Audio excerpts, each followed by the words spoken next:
Bismillahirrahmanirrahim. Assalamualaikum warahmatullahi wabarakatuh. Alhamdulillahirabbil alamin. Wassalatu wassalamu ala rasul amin wa ala alihi wa ashabihi wa man sara ala naji ila yaumiddin. Pemirsa dan pendengar Raja TV dan Radio Raja muliakan Allah Subhanahu wa taala. Alhamdulillah, segala puji dan syukur kepada Allah Subhanahu wa taala. Dalam kesempatan yang mulia ini kita masih diberikan kesehatan dan kesempatan oleh Allah Subhanahu wa taala untuk melanjutkan pertemuan kita setiap pekanan, yaitu pagi Jumat, membahas faedah-faedah dalam sirah Nabawiyah atau dalam sejarah Islam.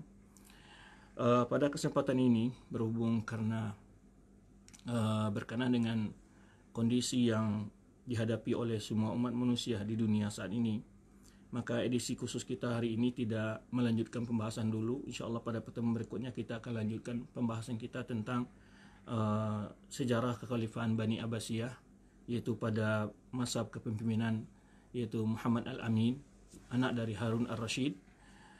Tapi kesempatan ini kita akan gunakan sedikit menyampaikan pesan dan kesan, yaitu kita akan beri topik pembahasan kita dengan panduan Islam dalam menghadapi wabah. Panduan Islam dalam menghadapi wabah. Memang sudah banyak nasihat-nasihat, penjelasan-penjelasan yang telah diberikan oleh para ulama, oleh para duat, para azatis dan para dai ya, untuk membahas masalah ini. Namun masih banyak pertanyaan-pertanyaan yang muncul ya, baik melalui media sosial ataupun melalui SMS dan semacamnya berkenaan bagai penjelasan-penjelasan ini.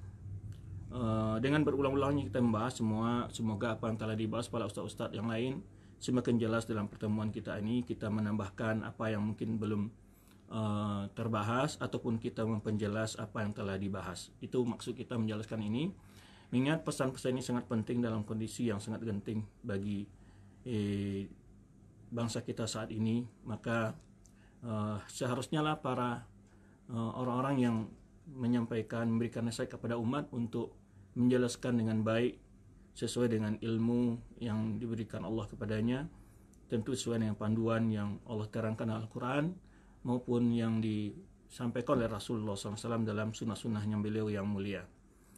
Saudara-saudara keiman, sangat penting kita dalam setiap kondisi dan situasi kita mengacu kepada agama kita yang mulia, karena agama kita yang mulia ini sangatlah sempurna dan sangatlah kompleks dan lengkap dalam membicarakan, dalam mencarikan solusi dalam segala permasalahan dan kesulitan yang kita hadapi.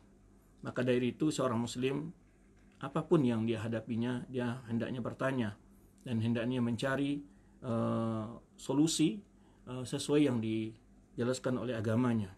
Karena solusi yang diturunkan Allah ini sampaikan Rasulullah SAW merupakan solusi yang sangat tepat, yang sangat pas bagi setiap manusia. Pasti akan penuh dengan hikmah dan berkah.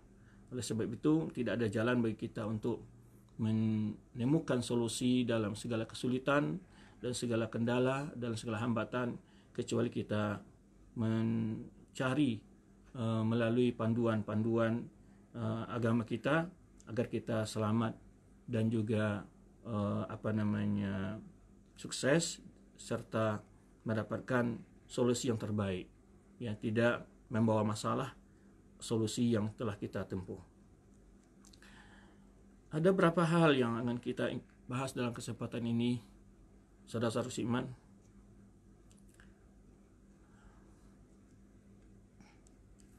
Pertama, satu hal yang dan pembahasan ini akan kita bahas dalam beberapa segi. Pertama, tinjauan dari segi akidah, kemudian nanti tinjauan dari sisi akhlak kita, ya, tinjauan dari sisi medis, dan juga tinjauan dari segi hukum-hukum yang berkenaan dengan ibadah pada musim wabah ini. Ini ada 4 hal yang mungkin kita bahas. Tapi tinjauan secara medis tentu kita medis secara umum, bukan istilahnya akan membahas sifat dari virus tersebut, tidak. Cuman tinjauan medis yang terdapat dalam agama kita. Pertama, tinjau dari segi akidah. Tinjauan dari segi akidah bahwa segala apa yang terjadi di muka bumi ini, kita sebagai seorang muslim meyakini atas kehendak dan izin Allah Subhanahu wa taala. Itu pasti satu yang harus kita ketahui. Apapun bentuk kejadian, apapun peristiwa, apapun kondisi yang terjadi adalah atas kehendak dan izin Allah Subhanahu wa taala. Maka kita sebagai muslim mempercayai bahwa semua yang terjadi di muka bumi ini adalah atas kehendak dan takdir Allah. Bila Allah berkehendak atas sesuatu, maka tidak seorang pun yang dapat menolaknya. Sebaliknya, bila Allah tidak berkehendak, ya, maka tidak seorang pun yang dapat menjadikannya. Termasuk segala musibah, bencana, wabah yang terjadi adalah atas izin Allah Subhanahu wa taala. Atas izin Allah Subhanahu wa taala, dan itu telah ditetapkan Allah di Lauh Mahfuz. Maka kita lihat di sini firman Allah Subhanahu wa taala surat Al-Hadid ayat 23 ayat 22 sampai 23 menjelaskan, ma asaba min musibatin fil ardi wala fi anfusikum illa fi kitabin min qabl an nabra'aha inna dzalika Allah yasir. Tidak satu musibah akan terjadi di muka bumi ini, wala fi anfusikum, tidak pula pada diri kalian, kecuali telah dicatat sebelumnya, ya, sebelum Allah menciptakannya, telah dicatat dalam Lauh Mahfuz sebelum Allah menjadikannya. Hal itu sangat mudah bagi Allah Subhanahu wa taala. Ma asaba min musibatin fil ardi wala fi anfusikum illa fi kitabin min qabli an nabra'aha inna dzalika Allah yasir.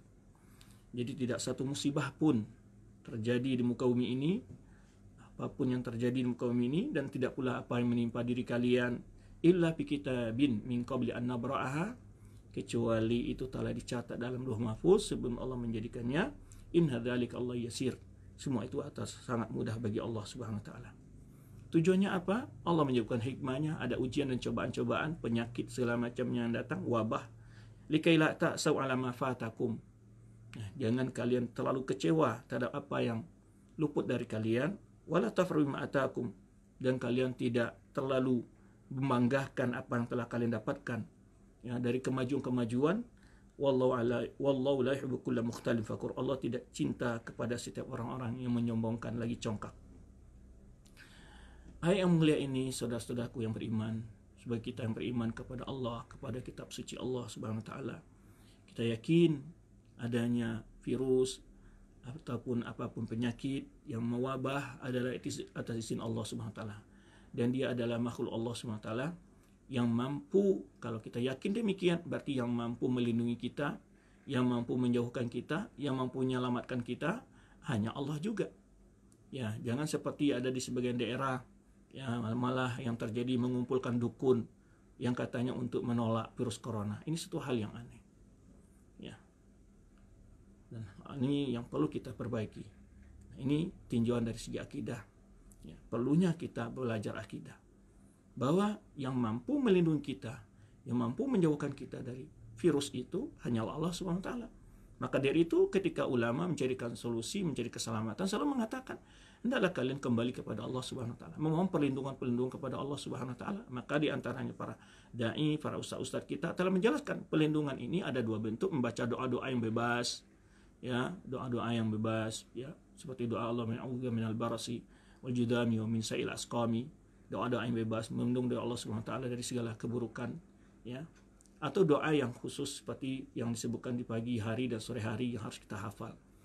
Nah, maka di antara hikmahnya, satu musibah, satu wabah, satu penyakit ataupun peristiwa yang membuat manusia gelisah, ya, merasa dapat bencana, lekailata soal ma fatakum, kalian nggak perlu banyak merasa kecewa lah, jangan kecewa dari segala apa yang diinginkan tidak dapat oleh kita.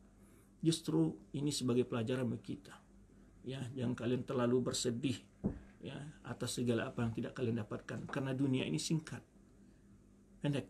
Kesenangan itu hanya sebentar saja. Kita lihat, ya, jika Allah ingin memutus sebuah rahmat dari manusia, hanya dengan cukup memutus virus saja, semua kehidupan berhenti semua, ya, kecuali yang darurat saja. Orang dikurung dalam kota, orang dikurung dalam negara, orang dikurung di rumahnya.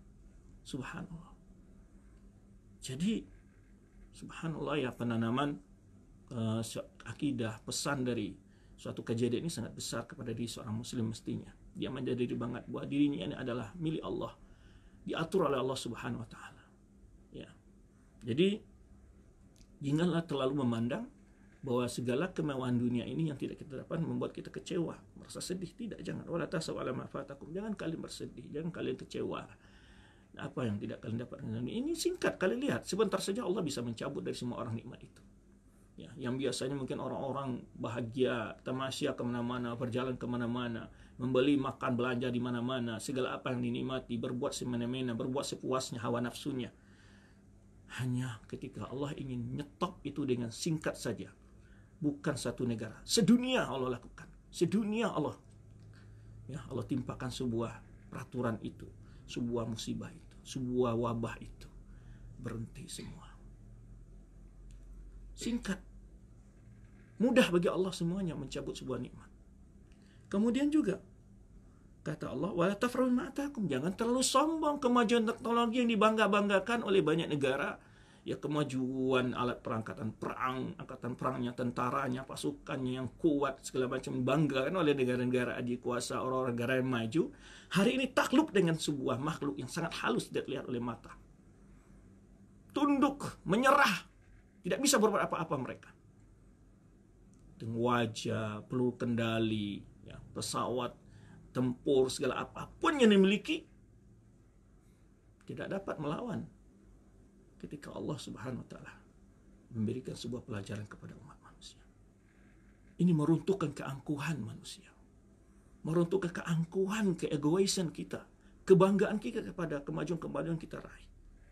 Sehingga kita lupa untuk menjadikan fasilitas-fasilitas itu untuk jalan untuk semakin mendekatkan manusia kepada Allah, tapi kebanyakan malah membuat manusia lari dari jalan Allah Subhanahu wa taala. Allah beri kita kurang. Saudara-saudara iman. Maka kesempatanlah ketika kita dikurung di rumah, ketika dikurung dalam kota, dalam negara, kita merenung. Kita coba renungkan. Kita coba resapi. Kesempatan untuk kita beribadah di rumah bersama keluarga selama jamnya. Mencoba menahan diri dari kebiasaan-kebiasaan kita yang selama ini menahan mandir kemana-mana, hanya ditahan sebentar oleh Allah Subhanahu wa taala.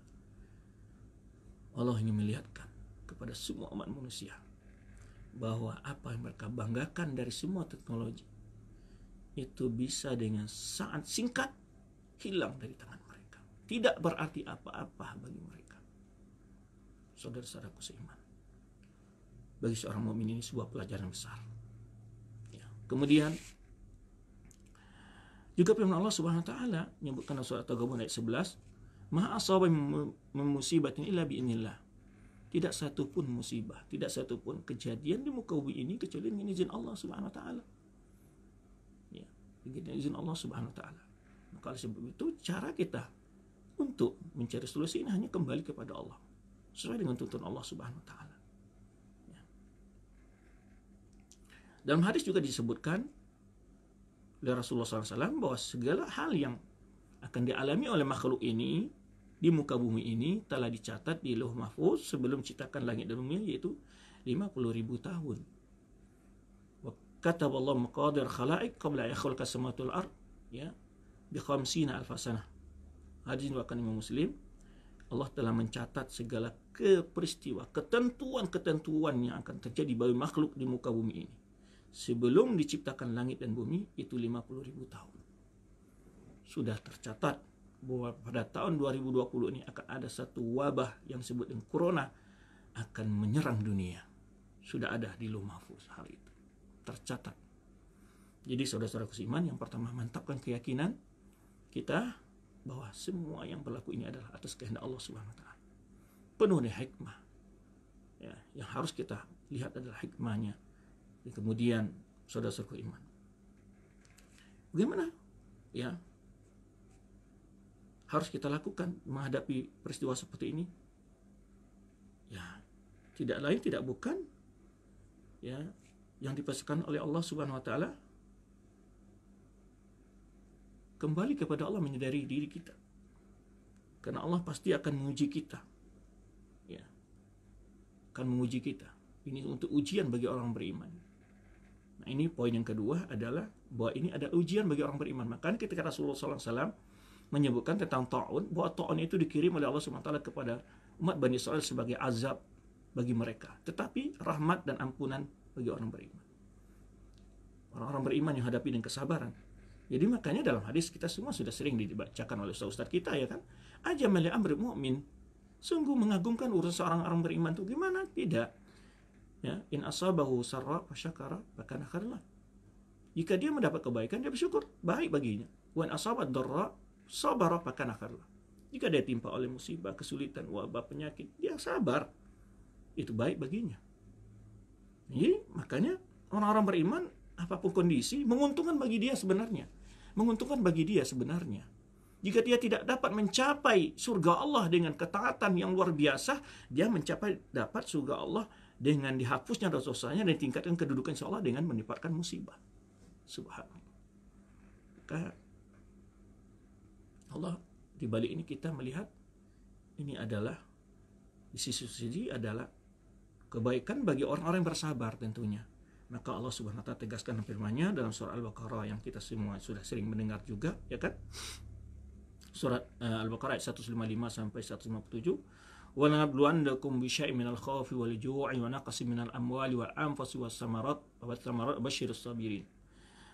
Wa nabluwannakum, ini adalah kata-kata takkid dalam bahasa Arab. Sungguh kami benar-benar akan menguji kalian dengan sedikit minal khawfi, rasa takut, wal ju', rasa kelaparan, wa naqsin minal amwali, ya, kekurangan harta benda, wal anfusi, kehilangan jiwa, was samarat, ya, kurangnya buah-buahan, wa basyirus sabirin, tapi beri gembira orang yang mau bersabar. Nah, mungkin dalam virus ini banyak risiko yang terjadi.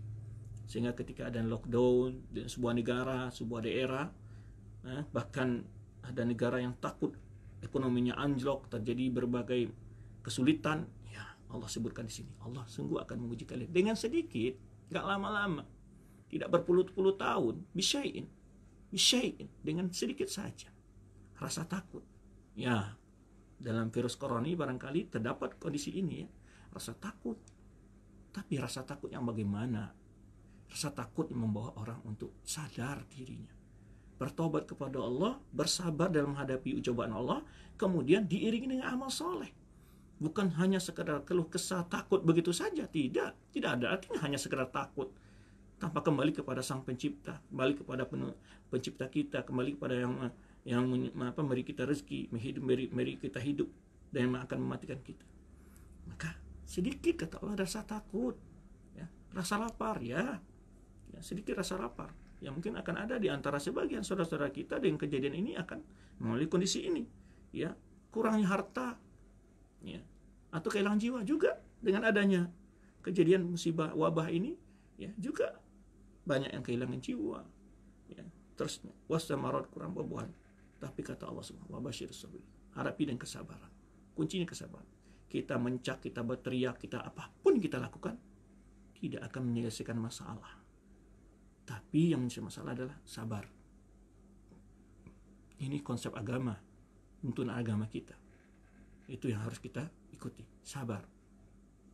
Apa bentuk sabar saat ini? Sabar menahan diri dari keluar rumah. Itu diantaranya ini.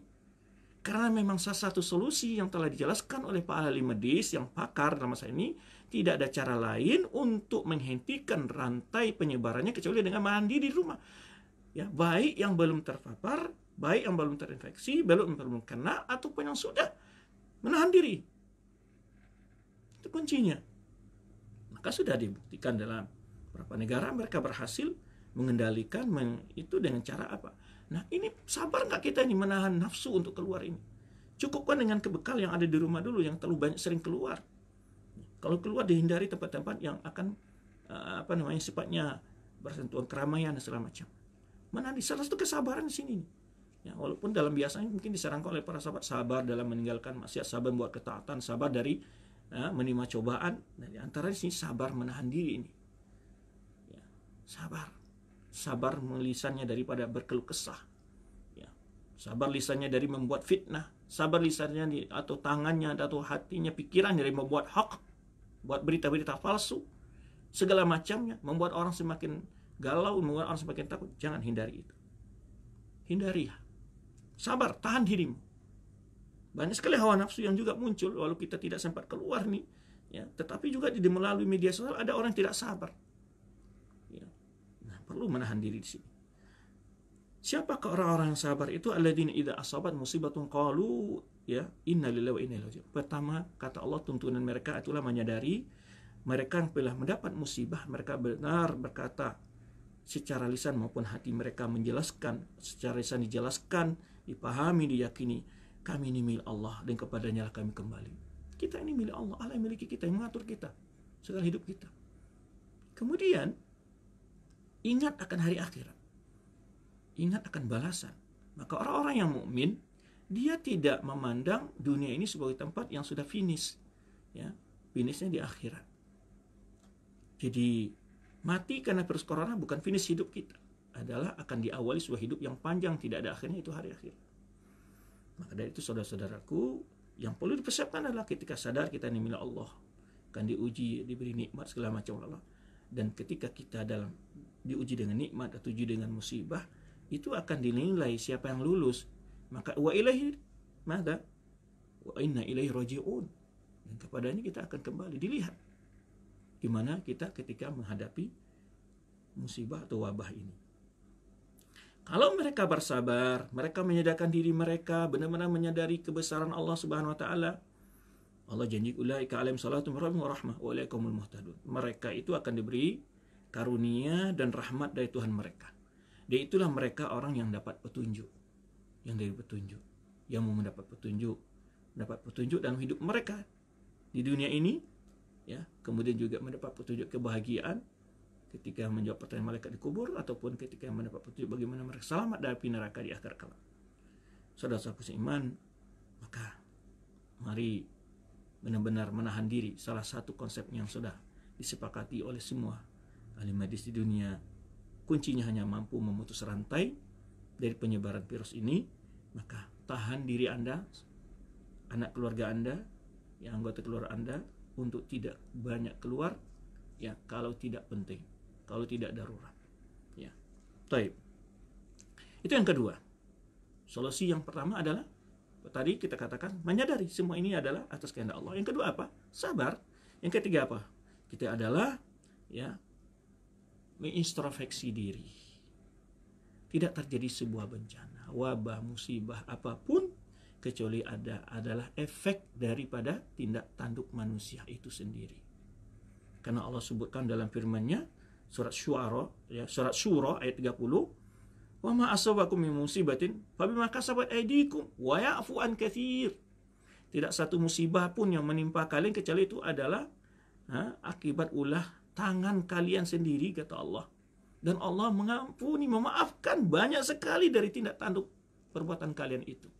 Subhanallah. Ini hanya kalau seandainya setiap berdosa manusia ini dibalas Allah Subhanahu wa taala, nggak akan ada tersisa manusia di muka bumi ini, ya kan?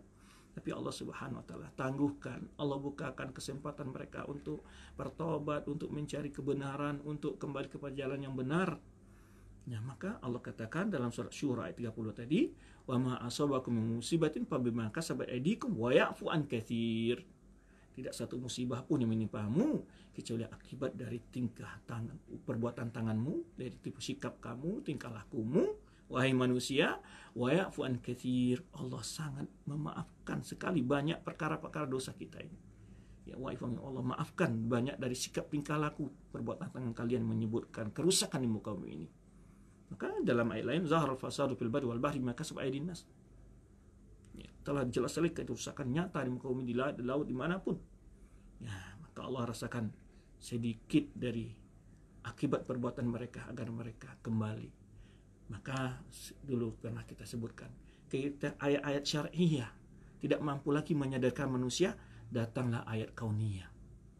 Ini kalau kita baca, kalau kita lihat, ya, bagaimana sejarah para nabi semua, ketika sudah ayat-ayat syar'iyah, ayat-ayat yang diturunkan Allah melalui para rasulnya, wahyu yang diturunkan Allah, tidak mampu mencegah manusia dari buat kemungkaran, kemaksiatan, ya, dari kekufuran, segala kefasikan, ya, tidak mampu lagi.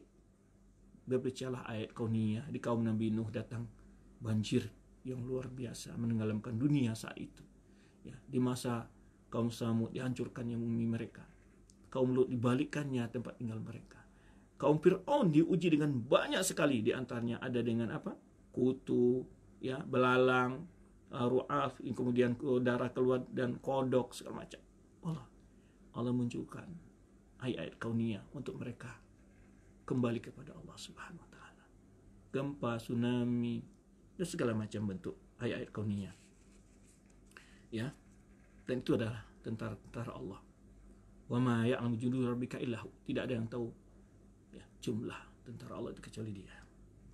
Maka dalam hadis juga Rasulullah SAW sebutkan, dalam hadis riwayat Tirmizi dari Musa al-Asy'ari, bahwa Rasulullah bersabda, la yusibu abdan nakbatun, ya, fama fawqaha, tidaklah seorang timpa oleh bencana baik besar ataupun kecil, audunaha illa bidzambin, kecuali adalah akibat dari dosa.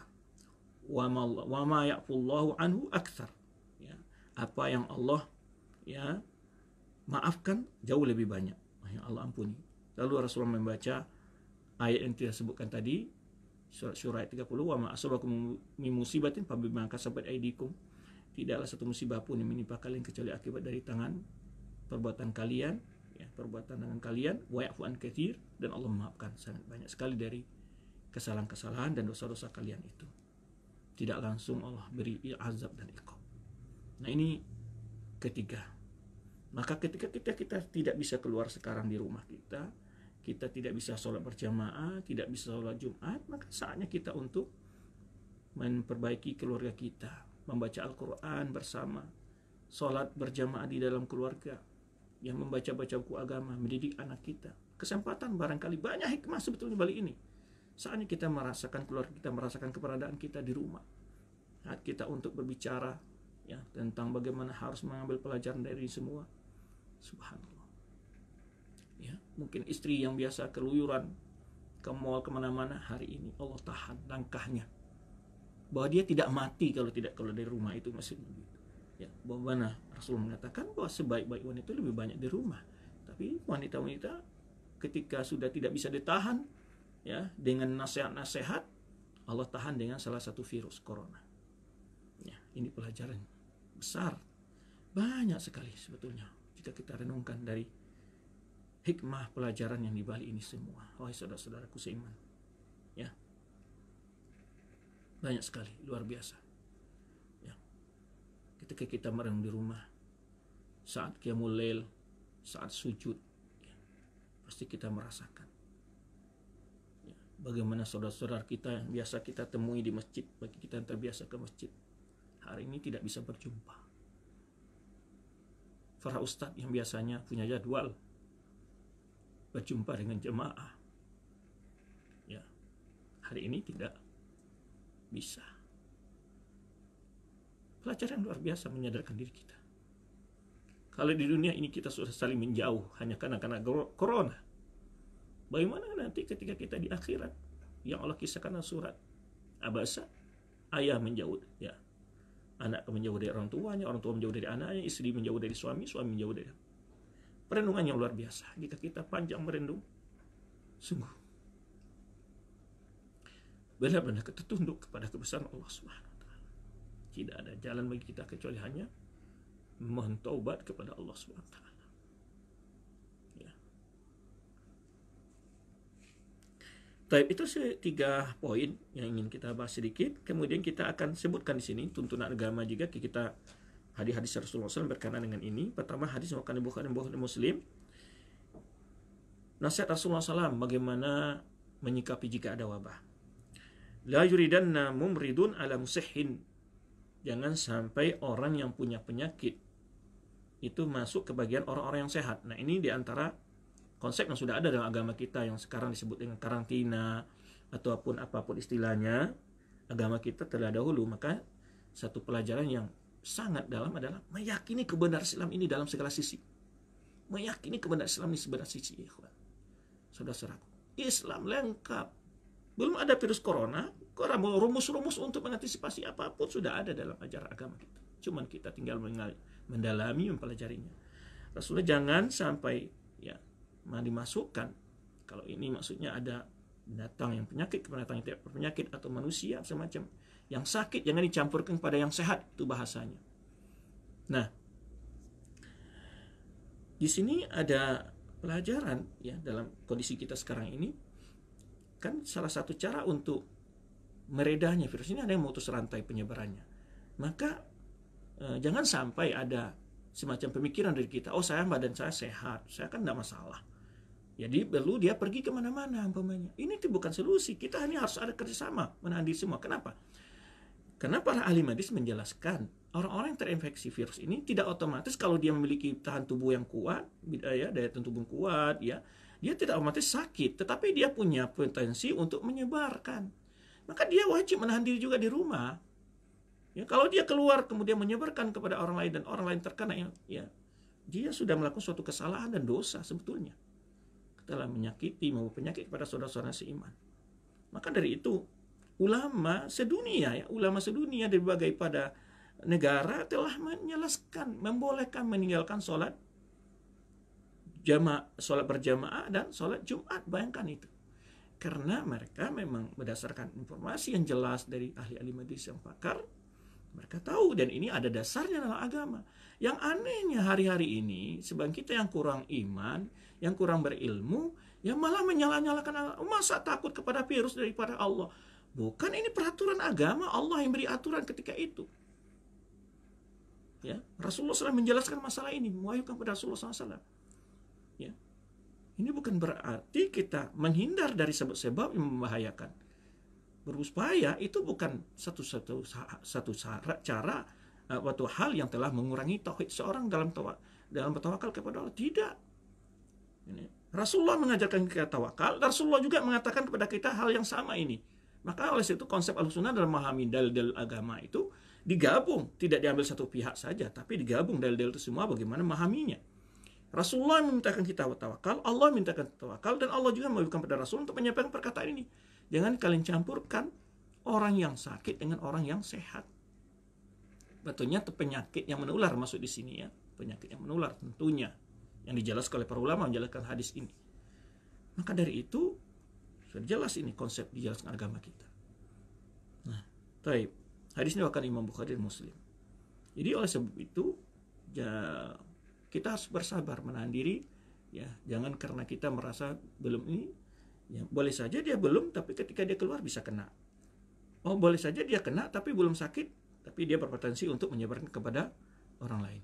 Maka solusi yang telah disepakati, solusi satu-satu disepakati oleh semua manusia sekarang ini untuk memutus rantai penyebarannya adalah dengan menahan diri semua masyarakat di rumah. Ya. Taib.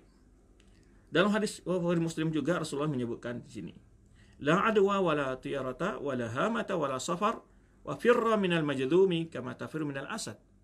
Nah, kita lihat lagi, tidak ada yang namanya penyakit menular dengan sendirinya sebenarnya diyakini oleh orang-orang jahiliyah dulu. Penyakit itu pindah tanpa takdir Allah. Tadi kita sudah sebutkan. Itu ya, tadi kita sudah sebutkan bahwa semua itu adalah atas kehendak Allah SWT. Jadi bukan karena kehendak virus itu sendiri. Tidak. Itu atas kehendak Allah SWT. Bukan kehendak virus itu tuh pindah-pindah sama orang untuk membahayakan orang lain. Atas perintah Allah SWT, izin Allah SWT. Maka orang jahiliyah tidak ada paham seperti itu. Tidak ada penyakit yang membinasakan orang dengan sendiri tanpa izin Allah SWT. Ya, tidak pula tiara ini maksudnya meramal dengan nasib, ya, dengan gerakan burung. Wala hama. Hama ini ditafsirkan oleh para ulama Gharibul Hadis, ada Ibnu Rajab dalam Lataif Ma'arif juga beliau bahas. Hama ini adalah sebuah penyakit ataupun keyakinan al-jahiliyah, itu burung hantu yang berbunyi, dia takut, dia meramal adakan orang yang sedang sakit, ketika burung ini berbunyi dianggap dia akan meninggal. Atau ada pula yang menyebutkan adalah seseorang yang dibunuh kemudian tidak dilakukan kisah bagi pembunuhnya, burung akan berbunyi di kuburannya. Ini ada yang dijelaskan seperti itu juga. Nah, itu tidak ada keyakinan seperti itu. Wala safar ini ada dua penjelasan. Ada yang menyebutkan safar ini adalah bulan Safar, karena orang-orang jahiliyah meyakini bulan Safar itu bulan yang sial, sehingga mereka tidak mau mengawinkan anaknya, melakukan perkara-perkara yang besar di bulan itu. Atau Safar juga ada yang menyebutkan adalah penyakit yang terdapat dalam diri seseorang, Safar ini, atau mungkin hepatitis, ya Allahu a'lam, karena ini dalam bahasa ini penyakit kuning gitu ya. Wa firra minal majzum. Nah, Rasulullah lari dari orang penyakit kusta sebagaimana engkau menghindar dari singa. Ya, itu jelas. Apakah bukannya Rasulullah mengajarkan tawakal? Tapi ini adalah mengambil sebab-sebab. Tidak menafikan karena Allah SWT menjadikan salah satu ada sebabnya juga. Maka kita hindari sebab-sebab itu. Tapi kalau kita sudah menghindari sebab-sebab, kemudian kita juga kena, maka kita bertakdir Allah SWT. Maka ini kita bersabar. Ya, dan yang disimpan penyakit itu, dalam seperti kalau taun, Rasulullah menyebutkan syahid. Ya, maka kita juga tidak perlu gelisah. Ya, tidak perlu gelisah. Makanya nanti akan kita ceritakan peristiwa taun yang terjadi di beberapa kejadian yang ditungkil oleh Imam Nawawi dalam Syarah Nawawi. Kemudian juga hadis Rasulullah SAW menyebutkan at-ta'un rijzun ursila ala ta'ifin Bani Israel. Kata beliau dalam hadis riwayat Imam Bukhari, ta'un itu adalah penyakit yang dikirim, ya, rijsun, penyakit yang sangat keji yang dikirim oleh Allah SWT kepada salah satu umat kelompok Bani Israel. Ulama membahas masalah ini seperti Imam Nawawi dan juga Ibnu Hajar. Nawawi dalam Syarah Sahih Muslim, juga Ibnu Hajar, Ibnu Battal juga Syarah Bukhari, Ibnu Hajar dan Syarah Bukhari juga menjelaskan perbedaan antara taun dengan wabah. Setiap taun pasti wabah, tapi setiap wabah itu taun. Makanya Imam Nawawi juga menjelaskan ada penyakit wabah itu penyakit yang tidak seperti taun bahayanya, tetapi dia menyebar luas. Nah, ini wabah contohnya. Tapi kalau taun ini penyakit yang sangat mengerikan sekali, disebutkan oleh para ulama penjelas taun ini, penyakit bentuknya yang terdapat pada manusia, akibat efek sakit yang dirasakan luar biasa, bentuknya pun menjijikkan, dan segala macam disebutkan oleh para ulama. Itu taun adalah penyakit yang sangat menjijikkan. Jadi sakit yang luar biasa, panas sampai ke hati, disebutkan oleh Nawawi dalam Syarah Sahih Muslim, itu menggambarkan makna taun itu. Ya, tetapi tidak setiap wabah itu taun. Nah, maka akan ada pertanyaan, apakah corona itu sebut taun? Wallahu alam, sesuai penjelasan ya apa yang dijelaskan para ulama, tidak termasuk taun, tapi dia adalah wabah. Maka hukum-hukum taun banyak dipakai oleh ulama untuk menghindari wabah ini. Penjelasan tentang hukum taun, menghindari taun sama dengan menjadi wabah, karena taun itu bagian dari wabah, salah satu wabah. Ya, tapi tidak setiap wabah itu taun. Nah, ini penjelasan para ulama kita. Maka Rasul menyebutkan, ya, ala man kana qablakum, atau atas umat sebelumnya Allah kirim pada mereka. Itu tentu azab. Ya, jelas yang salah kita bahas di awal sedikit tentang itu. Lalu fa idza sami'tum bihi bi ardin fala taqdamu aw fala taqdim alaih. Jika kalian mendengar di sebuah negeri, sebuah tempat, jangan masuk ke tempat itu. Nah, ini juga Rasulullah melarang kita untuk ke sana. Melarang kita untuk ke sana. Kenapa? Ya, itu mengambil sebab. Untuk mengambil sebab untuk menghindari. Ya, mengambil sebab untuk menghindari. Ya, tawakal juga iya, tapi dilarang kita untuk pergi ke tempat itu. Bukan berarti Rasulullah melarang kita tawakal ini. Rasul menyuruh kita tawakal, justru menyuruh kita untuk mengambil sebab-sebab menghindar dari sebuah penyakit. Maka jangan masuk ke negeri tersebut, kata Rasulullah SAW. Wa idza waqa'a bi ardin wa antum biha, jika terjadi suatu tempat kemudian kalian di situ, fala takhruju. Dalam riwayat firar minha. Jangan kalian keluar, dalam riwayat tambah ada lari dari itu, firar minhu. Jangan keluar, lari. Tidak boleh juga. Kenapa? Nah, ini tadi. Antara tawakal dan juga untuk menghindari agar penyakit ini tidak menyebar ke tempat yang kita, mungkin dia keluar dalam, dianggap tidak sehat. Ya, sebagaimana yang telah dibuktikan juga dari ilmu medis, virus corona ini berapa kali deteksi, belum terdeteksi. Tapi hari berikutnya deteksi, baru orang ini tahu, baru terpapar. Jadi tidak di awal-awal. Maka kalau seorang keluar, mungkin dia masih sehat atau tubuhnya kuat melawan, ya, pertahanan tubuhnya kuat, mungkin dia, tetapi dia sudah membawa virus itu, maka dia pindah ke tempat ini, maka virus akan pindah ke tempat yang lain. Ini salah satu hikmah pelajaran yang jelas oleh para ulama dari ini. Kemudian juga kalau dia lari berarti dia tidak bertawakal kepada Allah. Nah, ini di sini juga ketika berada juga dia dalam tempat itu, dia tetap tawakal sajalah, bertawakal. Kemudian apalagi sabar kalau memang kan dia ditimpa oleh itu. Maka ini kenapa? Ini juga menunjukkan kuatnya keimanan seseorang. Dia tetap di dalam itu, bersabar, ya. Kemudian dia tawakalnya yang tinggi kepada Allah, harus tingkatkan tawakal kepada Allah SWT. Karena dia yakin segala hal ini adalah atas izin Allah Subhanahu wa taala. Begitu agama kita mencari solusi dalam menghadapi penyakit wabah seperti ini. Maka kita harus belajar, kita dengar tuntunan para ulama, tuntunan agama kita, dan dijelaskan oleh para ulama kita. Baik. Kemudian dari hadis Ibnu Abbas, ini kisah. kisah yang panjang sedikit. Kita akan bahas di sini hadis yang akan Imam Bukhari Muslim. Kisah tentang hadis Umar yang sudah sering dinukil oleh para ustaz mungkin dari Abdullah bin Abbas, an Umar bin Khattab radhiyallahu anhu kharaja ila Syam. Dari Abdullah bin Abbas bahwa Umar bin Khattab yaitu keluar dari Madinah menuju Syam. Hatta idza kana bi Sargha laqiyahu umara al-ajnad. Ketika sampai pada suatu lokasi tempat sebelum masuk ke negeri Syam, itu dia disambut didatangi oleh yang itu dikirim dari Syam itu untuk beritahu umara al-ajnad, yaitu kalau di kita adalah senior-senior dari para tentara lah ya. Ini para jenderal gitu maju, umara, pimpinan-pimpinan daripada pasukan, yaitu Abu Ubaidah Al-Jarrah wa ashabu, itu Abu Ubaidah Al-Jarrah dan sahabatnya. Fa akhbaru anna al-waba qad waqa'a bi ardi Syam. Lalu mereka beritahu kepada Umar bin Khattab, sekarang di negeri Syam terjadi wabah. Jadi bukan faun ini, wabah. Di mana tadi makanya ulama membedakan antara wabah dengan ta'un. Nah, ada yang mengatakan wabah ini adalah ta'un. Ya. Tapi tidak setiap wabah ta'un, tapi setiap ta'un pasti wabah. Nah, qala Ibnu Abbasin, karena Abbas mengatakan, faqala Umar, ketika sampai diberitahu oleh Abu Ubaidah bin Jarrah, Umar berkata, ud'u li muhajirin wal awalin. Tolong panggil kaum muhajirin yang pertama masuk Islam, masuk generasi senior muhajirin. Pada fastasharaw, lalu dia panggil, lalu bermusyawarah dengan kaum muhajirin ini. Jadi ini banyak sekali faedah di sini yang akan disebutkan oleh Nawawi nanti.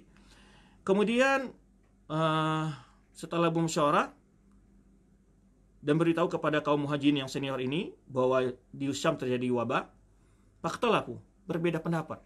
Jadi sahabat senior pun beda pendapat nih. Ya, kita lanjut ke Syam atau kita balik ke Madinah. Ya, sahabat pun beda, fakhtalafu. Faqala ba'dhum qad kharajta li amrin. Nah, sebagian mereka berkata kepada Amirul Mukminin Umar bin Khattab, engkau sudah keluar untuk melakukan sebuah urusan. Wala nara an tarji'a anhu. Kami pendapat engkau tidak boleh yang mengundurkan niat untuk melanjutkan ini, rencana ini. Wa qala ba'dhum, nah, yang lain mempertimbangkan apa? Ma'aka baqiyatun nasi wa ashabu Rasulullah sallallahu alaihi wasallam. La nara an tuqdimahum ala hadzal waba. Nah, alasan yang lain, alasannya apa? Pertimbangannya apa? Umar bin Khattab, ini bersamamu adalah senior sahabat, sisa-sisa dari senior sahabat Rasulullah SAW.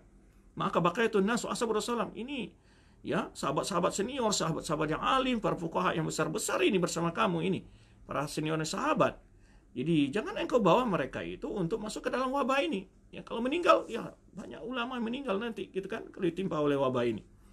Ya, ulama-ulama sahabat yang senior nanti. Faqala irtafi'u anni. Lalu Umar, silakan kalian bubar. Nah, semua kalau udulil ansar, tolong panggil kaum ansar. Umar Khattab mengajak musyawarah. Fada'autuhum, lalu Abbas memanggil mereka, lalu musyawarah mereka. Fasalaku sabila muhajirin, sama dengan kaum muhajirin tadi. Kaum muhajirin tadi juga sama, berbeda pendapat mereka, ya, sama seperti tadi. Waqtalafu katilafim, sama pendapat, ada dua pendapat. Ada yang mengatakan, engkau sudah berencana melakukan urusan, lanjut saja. Tawakkal ala Allah, begitu ya. Kemudian yang lain itu jangan. Engkau ini membawa sekian sahabat-sahabat Nabi yang orang-orang terpenting ini, ya, dari umat Islam. Jangan engkau bawa mereka untuk kebinasaan, menuju ke wabah ini. Nanti mereka ditimpanya wabah tahun ini, mereka malah meninggal. Kemudian irtafi, Umar nyuruh lagi, udah bubar dah ani. Semua kalau ud'uli man kana hahuna min masyayikh Quraisy. Nah, ini khusus. Tolong panggil orang-orang khusus dari tokoh-tokoh Quraisy min muhajat al-fath, yang itu orang-orang yang berhijrah setelah yakni muhajatul fath, itu setelah Fatu Makkah. Ya, orang muhajirah sebelum Fatu Makkah, kaum muhajirin sebelum Fatu Makkah. Pada autuhum, aku panggil, kata Ibnu Abbas, falam yakhtalif minhum alaihi rajulan. Tidak ada beda pendapat di antara mereka. Faqalu naro an tarji'a bin nasi wala tuqdimahum ala hadzal waba. Pendapat ini yang terakhir ini, mereka berpendapat, sepakat mengatakan kami pendapat bahwa engkau ya untuk kembali membawa para sahabat Nabi ini, ya, mereka semua ini, orang-orang ini semua, ya, untuk ke Madinah, wala taqdimahum ala hadzal waba. Jangan bawa mereka masuk ke negeri yang penuh dengan yang sedang mengalami penyakit menular di situ atau ta'un. Nah, ini konsep ini tidak berbeda pendapat, ya. Pertemuan terakhir ini dipanggil ini Pak Syekh, artinya ini yang senior lagi ini dari orang-orang Quraisy yang dari hijrah sebelum ke Makkah. Nah, ini pendapatnya tidak berbeda pendapat. Nah, kemudian setelah itu pada Umar, lalu Umar mengumumkan kepada semua orang yang bersamanya saat itu berangkat ya ke Syam, ini musabbihun ala dhahrin fa asbihu alaihi. Saya pagi-pagi akan kembali naik ke kendaraan, kembali ke Madinah. Nah, maka besok pagi kalian siap-siapkan kendaraan kalian, kata Umar bin Khattab. Kalau Abu Ubaidah bin Jarrah, Abu Ubaidah berkatakan, afira min qadarillah. Ini kata Umar, apakah engkau lari dari takdir Allah? Ini Abu Ubaidah kita tahu kan, salah seorang sahabat senior dan barang salah seorang sahabat yang dijamin masuk surga oleh Rasulullah SAW bersama Umar juga kan, dalam 10 sahabat yang dijamin masuk surga. Abu Ubaidah bin Jarrah. Apakah Abu Ubaidah bin Jarrah? Apakah engkau lari dari takdir Allah? Faqala Umar. Lalu Umar menjawab, lau ghairuka qalaha ya Abu Ubaidah. Kalau seandainya selain engkau yang berkata seperti ini, hai Abu Ubaidah. Na'am nafiru min qadarillah qadar. Iya, kita lari dari takdir Allah ke takdir Allah yang lain. Ya, kita lari dari sebuah takdir ke takdir Allah yang lain, dari takdir Allah ke takdir Allah yang lain. Lalu diberi umpama oleh Umar bin Khattab. Arata law kana laka ibilun habatat wadiyan lahu adwatan. Gimana kalau engkau memiliki ibil, kemudian dia pergi ke ke tempat gembalaan, itu padang pasir gitu ya, atau ke wadi, ke lembah ya. Satu lembah itu sisinya berumput, satu lembah sisinya tidak berumput. Nah, kemudian ihdahuma khasibatun, ya salah satu sisinya rumputnya banyak, wa ukhra jadbatun, yang lainnya rumputnya enggak ada. Alaysa idza in ra'aital khasbata ra'aitaha biqadarillah. Lalu ditanya lagi, bukankah jika engkau membawa ontamu itu ke tempat yang berumput, engkau juga dengan takdir Allah? Jika engkau mengembalakannya di tempat yang tidak ada rumputnya juga dengan takdir Allah, ya dimanapun engkau sekarang bawa ontamu itu, di tempat yang ada, di lembah yang ada rumput dan lembah yang tidak ada rumputnya atau yang kering kerontang itu, kedua-duanya dimanapun kamu pilih, kamu tetap dalam takdir Allah. Ya, engkau berada di takdir Allah, kata Umar. Kemudian setelah itu sedang menjawab berdiskusi dengan Abdurrahman bin Auf, dengan berdiskusi dengan Abu Ubaidah bin Jarrah, datang Abdurrahman bin Auf. Nah, wa kana mutaghayyiban fi ba'di hajati. Jadi saat dipanggil tadi, sahabat-sahabat dipanggil oleh Umar bin Khattab tadi, bermusyawarah tadi, Abdurrahman bin Auf enggak ada lagi, ada hajat gitu ya, mungkin buang air atau apa, tidak berada saat itu. Faqala inna indi fi hadha ilma, inna indi fi hadha ilman. Kata Abdurrahman bin Auf, saya punya ilmu tentang masalah ini. Sami'tu Rasulullah SAW yaqul, aku mendengar Rasulullah SAW bersabda, idza sami'tum bihi bi ardin fala taqdamu atau taqdimu alaihi. Jika kalian mendengar sebuah wabah di suatu negeri, jangan masuk ke negeri itu. Wa idza waqa'a bi ardin wa antum biha fala takhruju firara minhu. Jika terjadi sebuah wabah di sebuah tempat dan kalian berada di situ, jangan keluar lari dari tempat itu. Nah, lalu faqala fahamidallahu Umar mengatakan alhamdulillah, suman sarafa, kemudian dia pergi. Jadi ini bagaimana, ini juga terjadi diskusi ini di masa sahabat. Lihat bagaimana sahabat diskusi, bagaimana mereka ya beristihad dalam masalah ini ketika sebelum ditemukannya hadis yang dibawakan Abdurrahman bin Auf. Dan setelah dijelaskan hadis oleh Abdurrahman bin Auf, mereka semuanya mengikuti apa yang telah dijelaskan oleh Abdurrahman bin Auf. Nah, ini pelajaran bagi kita. Kemudian Imam Nawawi menyebutkan ada beberapa faedah dari hadis ini, bahwa hadis ini ada faedah yang banyak. Di antaranya adalah menyebutkan di sini seorang pemimpin yang keluar langsung dengan dirinya dalam melihat wilayahnya dalam sebagian waktu untuk mengetahui kondisi masyarakatnya. Wazil zulm wal mazlum, ini satu faedah untuk menghindari tidak terjadi kezaliman, untuk melihat ya menupas kezaliman ya, atau melihat kondisi masyarakatnya yang sedang dalam kesusahan. Kemudian wa yasudul khallatal muhtaj, atau membantu orang yang sedang kebutuhan. Kemudian juga melarang orang buat kerusakan, ya, maksiat. Wa yakhafu ahlul batala wal adha, ya. Kemudian juga dia akan dihargai, akan ditaati oleh orang-orang yang menganggur, yang juga membuat kerusakan, ya.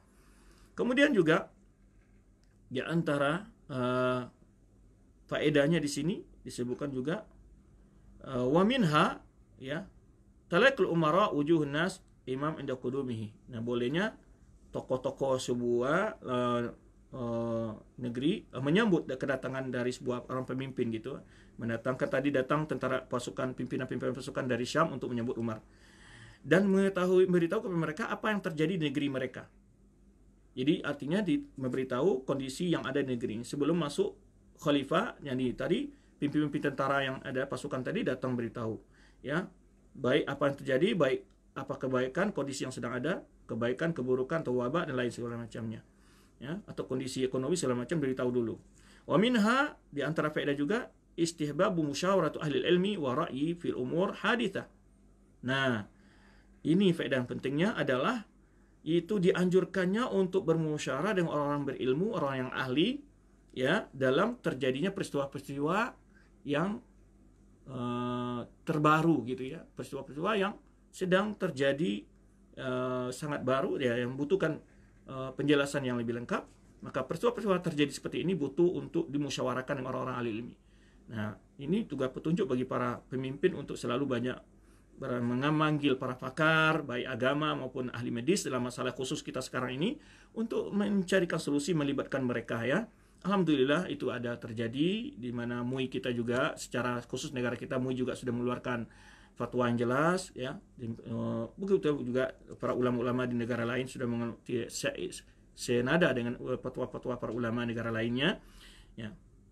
Kemudian juga faedah takdim ahli sabiqah fi dzalika, dan mendahulukan orang yang berpengalaman dalam masalah itu.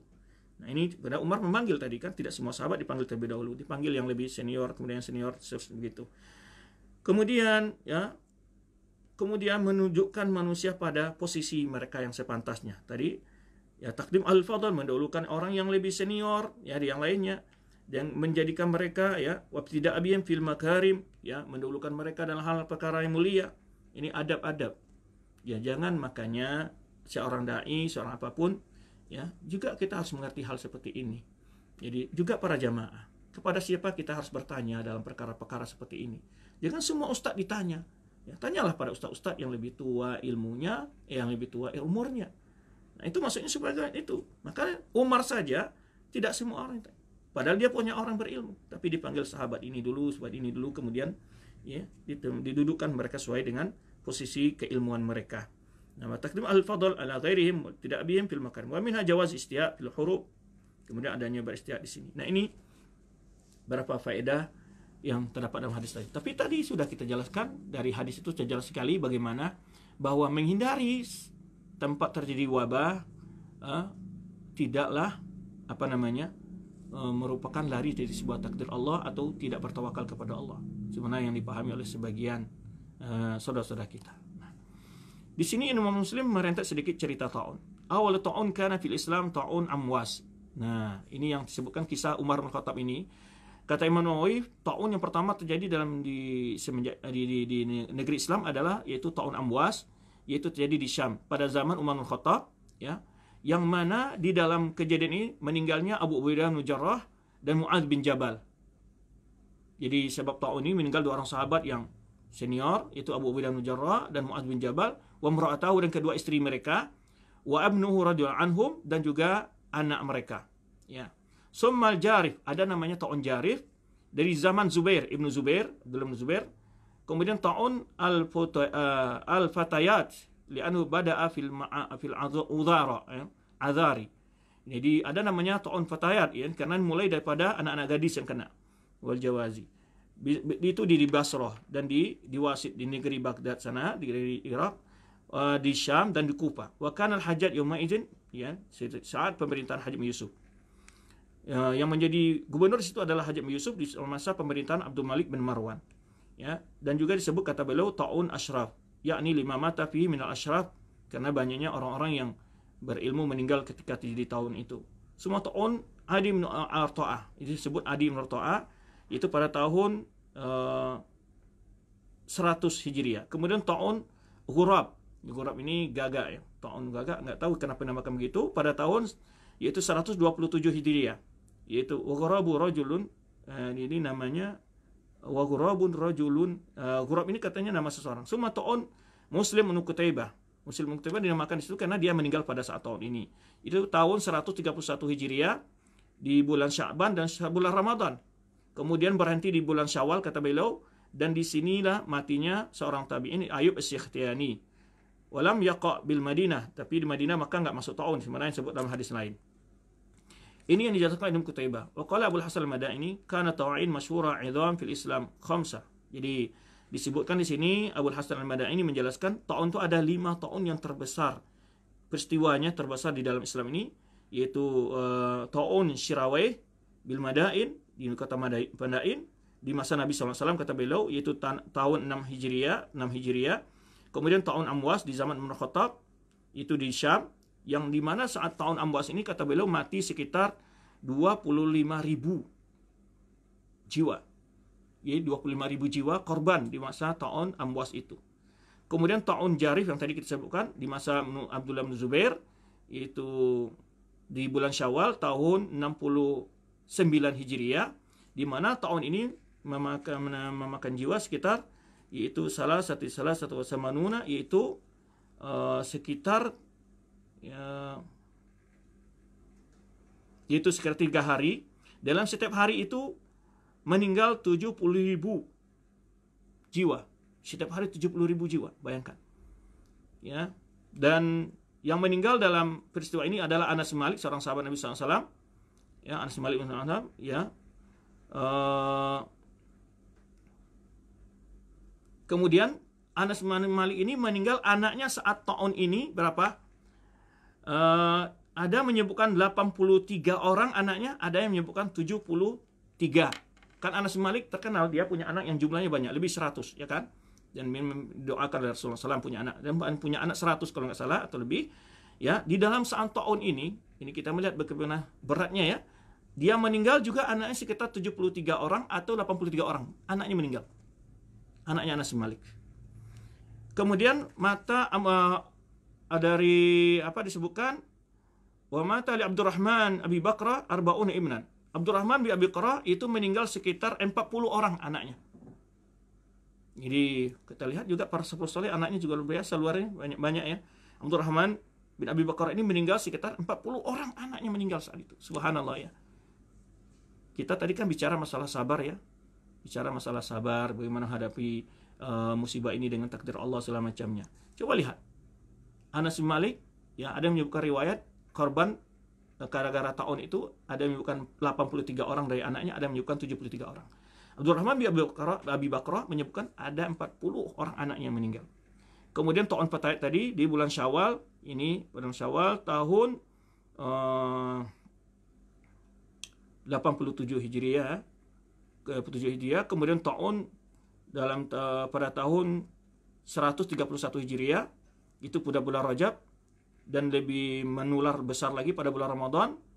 Ini karena disebutkan di sini sikatil murid, satu lorong saja dalam setiap hari itu meninggal 1000 jenazah. Bayangkan korbannya setiap hari itu 1000 jenazah. Ya, setiap hari.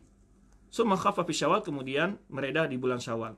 Wa kana bil ta'un wa huwa alladhi mata fihi Mughirah bin Syu'bah, dan juga ta'un yang terjadi di Kufah, yaitu yang dimati di situ seorang tabi'in juga, Mughirah bin Syu'bah, yaitu pada tahun tahun 5 ini 150 Hijriah. Hadza ma dzakarul Madaini, dan ini yang disebutkan kata Imam Nawawi dalam Madaini. Wa kana ta'un Amwas, yaitu kemudian Imam Nawawi kembali menjelaskan bahwa ta'un Amwas yang tadi masa Umar bin Khattab itu adalah pada tahun 18 Hijriah ya, atau 17 Hijriah. Disebut dengan tahun Amwas ini adalah, ada yang menyebutkan Amwas itu adalah satu desa ya, awal munculnya tahun ini di daerah Ramlah di Baitul Maqdis ya, atau ada yang menyebutkan adalah kenapa dia makan Amwas, karena dia amman nas, karena dia menimpa semua manusia.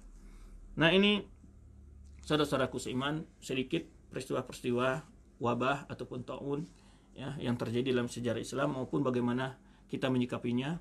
Nah, intinya sekarang kesimpulan yang harus kita jelaskan tadi adalah agama kita telah menjelaskan bagaimana harus kita menyikapinya, dan tentu kita harus mengikuti instruksi-instruksi dari pemerintah dan juga sekaligus fatwa-fatwa para ulama kita, dan baik para ulama yang secara dunia maupun secara lokal, secara nasional pun telah jelas, maka tidak perlu kita mencari alasan dan gabah lainnya. Tadi ada kita sebutkan secara medis, maka secara medis agama kita menganjurkan kita dari awal sudah umat yang suka bersih ya. At-tuhur syatrul iman, kebersihan itu bagian dari iman. Maka medis pun menjelaskan bahwa setelah kita memutus mata rantai dengan cara mandi di rumah, cara kedua adalah dengan sering mencuci tangan, ya, menjaga kesehatan kebersihan rumahnya, lingkungannya, dan juga pakaiannya, ya, itu medisnya, ya. Kemudian hukum yang berkenaan dengan akhlak dan ibadah, ya, seperti bersalaman. Para ulama juga telah banyak memberikan pendapat, ya, tidak perlu ketika berjumpa harus berjabat tangan, cukup dengan mengucapkan salam saja, ya. Itu sudah dijelaskan oleh banyak para ulama hukumnya. Kemudian khusus ini untuk sholat Jumat dan jamaah, dan itu juga sudah banyak para ulama dunia memfatwakan berbagai negara, dan itu boleh ditiadakan untuk sementara waktu sampai, ya, meredanya wabah ini. Itu dipatwakan oleh banyak ulama, ya, dan bisa dikatakan 99% ulama sepakat dengan fatwa ini, yaitu dibolehkannya tidak terlaksananya sholat Jumat dan juga sholat berjamaah. Tapi permasalahan gimana dengan pahala kita? Tetap, ya, orang-orang yang terbiasa sebelumnya melaksanakan sholat berjamaah, dia telah di rumah sekarang ketika ada kondisi seperti ini, dia tidak dapat pahala sholat berjamaah. Kemudian tuntunannya di rumah juga boleh sholat berjamaah, bersama keluarganya, ya, istri dan anaknya. Ini suatu hikmah juga, mengajar ayat pendek pada anak-anak kita, ya, memperhatikan bagaimana kaifiah sholat anak dan istri kita. Untuk saatnya kita mengajar mereka, mungkin dia sholat selama ini sholat, tapi belum tentu juga benar tentang kaifiahnya. Banyak hikmah sebetulnya ini. Kemudian mengisi waktu-waktu dengan baca Al-Quran bersama keluarga, ya, ataupun mendengarkan nasihat-nasihat agama melalui media-media seperti umpamanya TV dan radio dan lain sebagainya. Banyak hal yang bisa kita lakukan sebetulnya. Semoga ini adalah membawa sebuah efek positif ke dalam kehidupan kita, mengajarkan anak kita zikir-zikir yang dianjurkan untuk dibaca, memohon perlindungan kepada Allah Subhanahu wa taala, ya. Kemudian hukum fikih lain adalah yang berkenaan dengan ini adalah tadi yang sudah kita sebutkan. Kalau sholat Jumat tidak boleh di rumah, tidak ada berjamaah, cuma tidak khutbah di keluarga, tidak. Situ sudah jelas tidak ada, ya. Tapi diganti dengan sholat zuhur dan boleh dilakukan berjamaah juga dengan keluarga kita. Jadi oleh sebab itu apa-apa yang telah dijelaskan oleh para ulama kita tinggal mungkin memperbanyak mendengar penjelasan daripada ustaz-ustaz yang telah menjelaskan masalah ini, mungkin direlai diulang-ulang lagi kalau ada hal-hal yang kurang dipahami, ya, sehingga kita semakin mantap memahami masalah ini, tidak ragu-ragu lagi. Karena banyak di antara kita yang mungkin masih ragu-ragu, ya, bagaimana, ya, sholat masjid atau tidak, ada Jumat atau tidak, ya. Ikuti saja fatwa para ulama, karena memang itu perintah Allah SWT kepada kita. Ati'u Rasul uli amri minkum. Uli amri minkum itu ada umara dan ulama kita, ya. Fa idza ja'ahumul amru min al-khawf aw al-khawf adha'u bih wa la raddu ila Allah wa ila rasuli la'alama alladhi yastamitunahu minhum. Maka kita kalau terjadi suatu peristiwa takut apapun saja, dikembalikan kepada pemimpin, ya. Kalau pemimpin sudah menjelaskan apa yang ada, dan ini salah satu prinsip Ahlussunnah wal Jamaah adalah apa yang sudah sering disampaikan oleh Ustaz kita adalah taat kepada para pemimpin selama tidak bermaksiat. Yang ini bukan bermaksiat kepada Allah Subhanahu wa taala, bukan berarti melarang orang salat di masjid, hanya sementara menghindari, dan itu ada dalil-dalil yang banyak. Tidak mungkin dikupas dalam kesempatan yang singkat ini, dan sudah sering dikupas oleh ustaz yang lain. La dharar wa la dirar, tidak boleh membawa mudarat atau memudaratkan orang lain, ya. Tidak ada ini banyak ada kaidah yang telah dibahas oleh para ulama dan menjelaskan hal ini. Sebenarnya dengan hadis-hadis yang telah kita bahas sedikit tadi, dari beberapa pembahasan hadis-hadis yang telah kita sebutkan. Maka dari itu tidak perlu ragu lagi antum, ya, untuk yang terbiasa sholat berjamaah di keluar di rumah, pahala antum insya Allah akan seperti sholat berjamaah karena antum terbiasa melaksanakannya. Yang ini juga didukung oleh hadis Rasulullah SAW, bagaimana dalam hadis yang sudah kita sering dengar juga, bahwa seseorang terbiasa melaksanakan sebuah ibadah rutin di saat mukim dan saat sehat, lalu ketika dia musafir, ketika sakit dia tidak bisa melakukan, dia sama mendapatkan pahala seperti itu. Jadi tidak perlu ragu lagi. Nah, bagi kita yang selama ini belum, ya, sekarang, ya, ini adalah pelajaran besar yang selama ini segan ke masjid, ya, saatnya Anda menyadari betapa bahwa suatu saat akan ada kondisi-kondisi ketika kita rindu ke masjid, kita dilarang ke masjid. Ya, maka ini yang dikatakan oleh seorang badiru bil amali fitanan, segeralah beramal soleh sebelum datangnya fitnah-fitnah. Kaqita'il lailil mudlim, sebagaimana gelap gulita, segala malam yang gelap gulita, gelap sekali, enggak jelas kebenaran yang salah, yang segala macam. Manusia galau, merasa tidak mendapatkan pedoman dalam masalah itu. Maka disebutkan yusbihu rajulu mu'minun si kafiran. Seseorang bisa saja karena fitnah itu beratnya, pagi beriman, sore sudah tidak beriman lagi. Au yumsi mu'min wa yusbihu kafiran, atau pagi beriman, sore beriman, pagi sudah tidak beriman lagi. Wahai saudara-saudaraku, sebelum datang banyak penghambatan-hambatan, halang-halangan untuk kita beribadah kepada Allah Subhanahu wa taala, jangan lagi berjanji-janji akan saya lakukan. Tapi hari ini dan detik ini adalah harus kita lakukan apa yang kita lakukan. Untuk itu, maka kesedihan tidak boleh berlebihan, tidak perlu galau, ya. Dan ini semuanya adalah perlu pelajaran besar bagi kita. Pentingnya ketika kita mempunyai sumber daya yang kuat, ya, di negara kita, ya, ini adalah juga ibrah bagi para pemerintah kita bahwa hendaknya negara kita ini hanya dihidupkan oleh negara kita, jangan tergantung kepada negara di luar, sehingga ketika tidak ada ekspor negara kita akan kehabisan bahan pangan, akan melalui krisis. Tapi kalau seandainya diperdayakan masyarakat kita untuk mereka berkarya dan kita hidup, negara kita hidup dengan rakyatnya sendiri, insya Allah apapun yang kondisi-kondisi seperti ini akan mudah dihadapi lebih untuk pelajaran yang akan datang. Demikian, terima kasih banyak yang dapat kita bahas. Semoga menjadikan menambah wawasan kita dan kita selalu bertawakal kepada Allah Subhanahu wa taala. Ya, di samping juga mengambil sebab-sebab keselamatan. Demikian, kita kembali kepada al-akh yang kita dari Studio 2 Silensi.